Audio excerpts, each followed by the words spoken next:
잠자기 전에 읽는 성경 1월 4일 4일차 본문은 창세기 10장부터 13장까지 말씀입니다. 창세기 10장. 다음은 노아의 아들들의 족보이다. 노아의 아들은 셈과 함과 야벳이다. 홍수가 난 뒤에 그들이 아들들을 낳았다.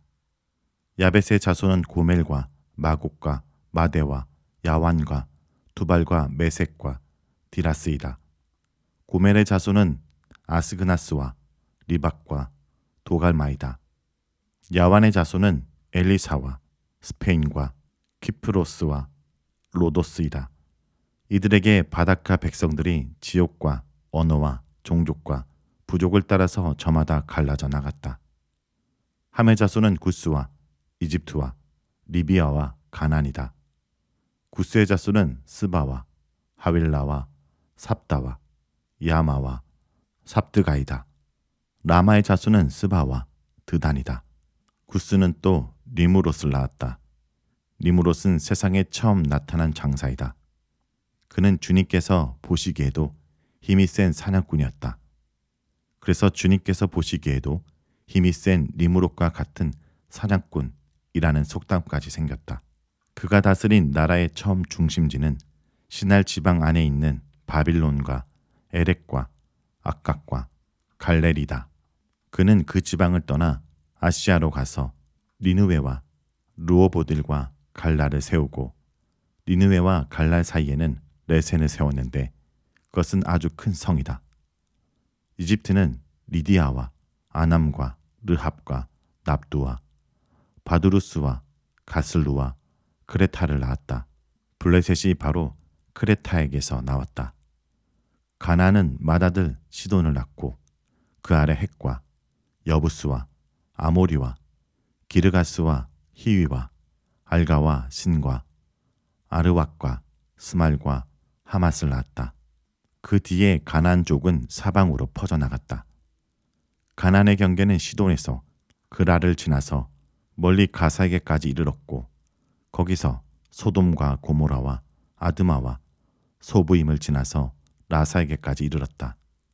이 사람들이 종족과 언어와 지역과 부족을 따라서 갈라져 나간 함의 자손이다. 야벳의 형인 셈에게서도 아들딸이 태어났다. 셈은 에벨의 모든 자손의 조상이다. 셈의 자손은 엘람과 아스루와 아르박삭과 룩과 아람이다. 아람의 자손은 우스와 훌과 게델과 마스이다. 아르박삭은 셀라를 낳고 셀라는 에벨을 낳았다. 에벨은 두 아들을 낳았는데 한 아들의 이름은 그의 시대의 세상이 나뉘었다고 해서 벨렉이라고 하였다. 벨렉의 아우 이름은 요단이다.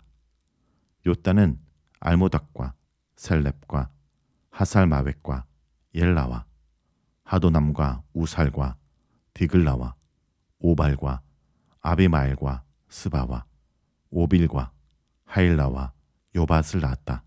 이 사람들이 모두 요단의 자손이다. 그들이 사는 곳은 메사에서 스발에 이르는 동쪽 산간 지방이다. 이 사람들이 종종 언어와 지역과 부족을 따라서 갈라져 나간 셈의 자손이다. 이들이 각 종족의 족보를 따라 갈려져 나간 노아의 자손 종족이다. 홍수가 난 뒤에 이 사람들에게서 여러 민족이 나와서 세상으로 퍼져나갔다. 창세기 11장. 처음에 세상에는 언어가 하나뿐이어서 모두가 같은 말을 썼다. 사람들이 동쪽에서 이동하여 오다가 시날 땅 한 들판에 이르러서 거기에 자리를 잡았다. 그들은 서로 말하였다. 자, 벽돌을 빚어서 단단히 구워내자. 사람들은 돌 대신에 벽돌을 쓰고 흙 대신에 역창을 썼다. 그들은 또 말하였다. 자, 도시를 세우고 그 안에 탑을 쌓고서 탑 꼭대기가 하늘에 닿게 하여 우리의 이름을 날리고 온 땅 위에 흩어지지 않게 하자. 주님께서 사람들이 짓고 있는 도시와 탑을 보려고 내려오셨다. 주님께서 말씀하셨다. 보아라, 많은 사람들이 같은 말을 쓰는 한 백성으로서 이렇게 이런 일을 하기 시작하였으니 이제 그들은 하고자 하는 것은 무엇이든지 하지 못할 일이 없을 것이다. 자, 우리가 내려가서 그들이 거기에서 하는 말을 뒤섞어서 그들이 서로 알아듣지 못하게 하자. 주님께서 거기에서 그들을 온 땅으로 흩으셨다. 그래서 그들은 도시 세우는 일을 그만두었다. 주님께서 거기에서 온 세상의 말을 뒤섞으셨다고 하여 사람들은 그곳의 이름을 바벨이라고 한다. 주님께서 거기에서 사람들을 온 땅에 흩으셨다. 셈의 족보는 이러하다. 셈은 홍수가 끝난 지 2년 뒤 100살이 되었을 때 아르박삭을 낳았다. 셈은 아르박삭을 낳은 뒤에 500년을 더 살면서 아들, 딸을 낳았다. 아르박삭은 35세 셀라를 낳았다. 아르박삭은 셀라를 낳은 뒤에 403년을 더 살면서 아들, 딸을 낳았다. 셀라는 30살에 에벨을 낳았다. 셀라는 에벨을 낳은 뒤에 403년을 더 살면서 아들, 딸을 낳았다. 에벨은 34살에 벨렉을 낳았다. 에벨은 벨렉을 낳은 뒤에 430년을 더 살면서 아들, 딸을 낳았다. 벨렉은 30살에 르우를 낳았다. 벨렉은 르우를 낳은 뒤에 209년을 더 살면서 아들, 딸을 낳았다. 르우는 32살에 스룩을 낳았다. 르우는 스룩을 낳은 뒤에 207년을 더 살면서 아들, 딸을 낳았다. 스룩은 30살에 나홀을 낳았다. 스룩은 나홀을 낳은 뒤에 200년을 더 살면서 아들, 딸을 낳았다. 나홀은 29살에 데라를 낳았다. 라홀은 데라를 낳은 뒤에 190년을 더 살면서 아들, 딸을 낳았다. 데라는 70살에 아브람과 라홀과 하란을 낳았다. 데라의 족보는 이러하다. 데라는 아브람과 나홀과 하란을 낳았다. 하란은 롯을 낳았다. 그러나 하란은 그가 태어난 땅 바빌로니아의 우르에서 아버지보다 먼저 죽었다. 아브람과 라홀이 아내를 맞아들였다. 아브람의 아내 이름은 사레이고 라홀의 아내 이름은 밀가이다. 하란은 밀가와 이스가의 아버지이다. 사레는 임신을 하지 못하여 자식이 없었다. 데라는 아들 아브람과 하란에게서 난 손자 롯과 아들 아브람의 아내인 며느리 사레를 데리고 가나안 땅으로 오려고 바벨로니아 우르를 떠나서 하란에 이르렀다. 그는 거기에다 자리를 잡고 살았다. 데라는 505년을 살다가 하란에서 죽었다. 창세기 12장. 주님께서 아브람에게 말씀하셨다. 너는 내가 살고 있는 땅과 내가 난 곳과 너의 아버지의 집을 떠나서 내가 보여주는 땅으로 가거라. 내가 너로 큰 민족이 되게 하고 너에게 복을 주어서 내가 크게 이름을 떨치게 하겠다.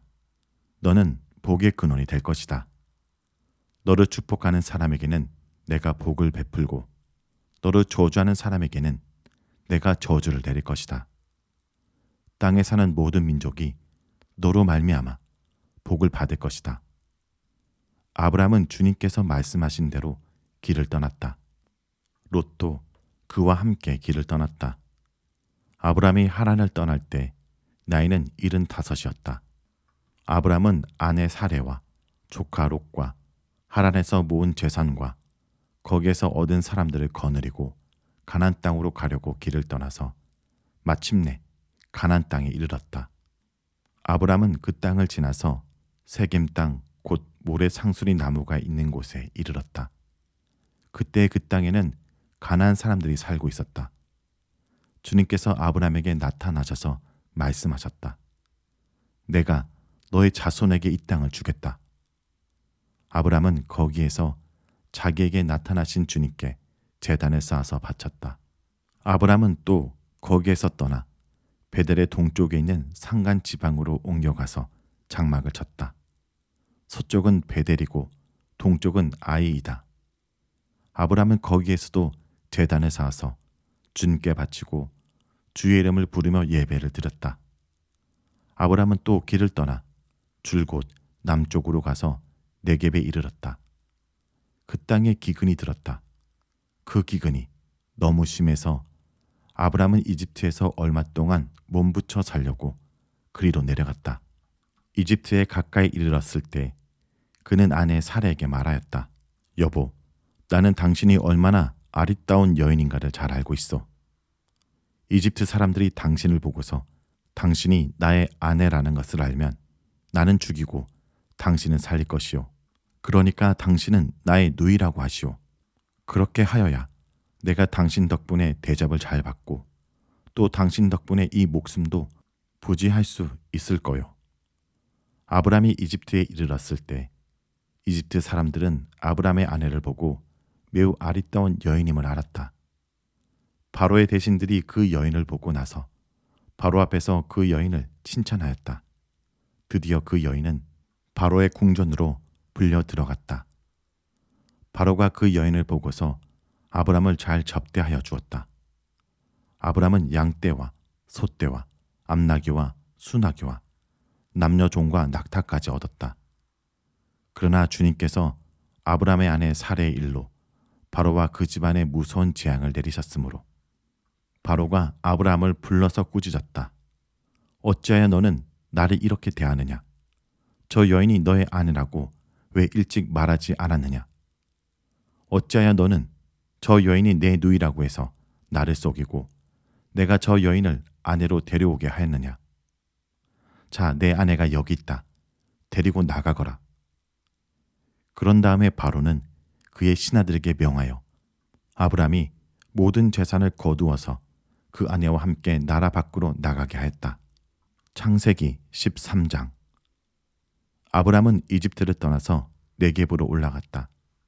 그는 아내를 데리고서 모든 소유를 가지고 이집트를 떠났다. 조카 롯도 그와 함께 갔다. 아브람은 집짐승과 은과 금이 많은 큰 부자가 되었다. 그는 네겝에서 얼마 살지 않고 그곳을 떠나 이곳 저곳으로 또 돌아다니다가 베델 부근에 이르렀다. 그곳은 베델과 아이 사이에 있는 예전에 장막을 치고 살던 곳이다. 그곳은 그가 처음으로 제단을 쌓은 곳이다. 거기에서 아브람은 주님의 이름을 부르며 예배를 드렸다. 아브람과 함께 다니는 롯에게도 양떼와 소떼와 장막이 따로 있었다. 그러나 그 땅은 그들이 함께 머물기에는 좁았다. 그들은 재산이 너무 많아서 그 땅에서 함께 머물 수 없었다. 아브람의 집 짐승을 치는 목자들과 롯의 집 짐승을 치는 목자들 사이에 다툼이 일어나곤 하였다. 그때 그 땅에는 가나안 사람들과 브리스 사람들도 살고 있었다. 아브람이 롯에게 말하였다. 너와 나 사이에 그리고 너의 목자들과 나의 목자들 사이에 어떠한 다툼도 있어서는 안 된다. 우리는 한 핏줄이 아니냐. 내가 보는 앞에 땅이 얼마든지 있으니 따로 떨어져 살자. 내가 왼쪽으로 가면 나는 오른쪽으로 가고 내가 오른쪽으로 가면 나는 왼쪽으로 가겠다. 롯이 멀리 바라보니 요단 온 들판이 소알에 이르기까지 물이 넉넉한 것이 마치 주님의 동산과 같고 이집트 땅과도 같았다. 아직 주님께서 소돔과 고모라를 멸망시키기 전이었다. 롯은 요단의 온 들판을 가지기로 하고 동쪽으로 떠났다. 이렇게 해서 두 사람은 따로 떨어져서 살게 되었다. 아브람은 가나안 땅에서 살고 롯은 평지의 여러 성읍을 돌아다니면서 살다가 소돔 가까이 이르러서 자리를 잡았다. 소돔 사람들은 악하였으며 주님을 거슬러서 온갖 죄를 짓고 있었다. 롯이 아브람을 떠나간 뒤에 주님께서 아브람에게 말씀하셨다. 너 있는 곳에서 눈을 크게 뜨고 북쪽과 남쪽, 동쪽과 서쪽을 보아라. 내 눈에 보이는 이 모든 땅을 내가 너와 내 자손에게 아주 주겠다. 내가 너의 자손을 땅의 먼지처럼 셀 수 없이 많아지게 하겠다. 누구든지 땅의 먼지를 셀 수 있는 사람이 있다면 너의 자손을 셀 수 있을 것이다. 내가 이 땅을 너에게 주니 너는 가서 길이로도 걸어보고 너비로도 걸어보아라. 아브람은 장막을 거두어서 헤브론의 마문에 곧 상수리 나무들이 있는 곳으로 가서 거기에서 살았다. 거기에서도 그는 주님께 제단을 쌓아서 바쳤다.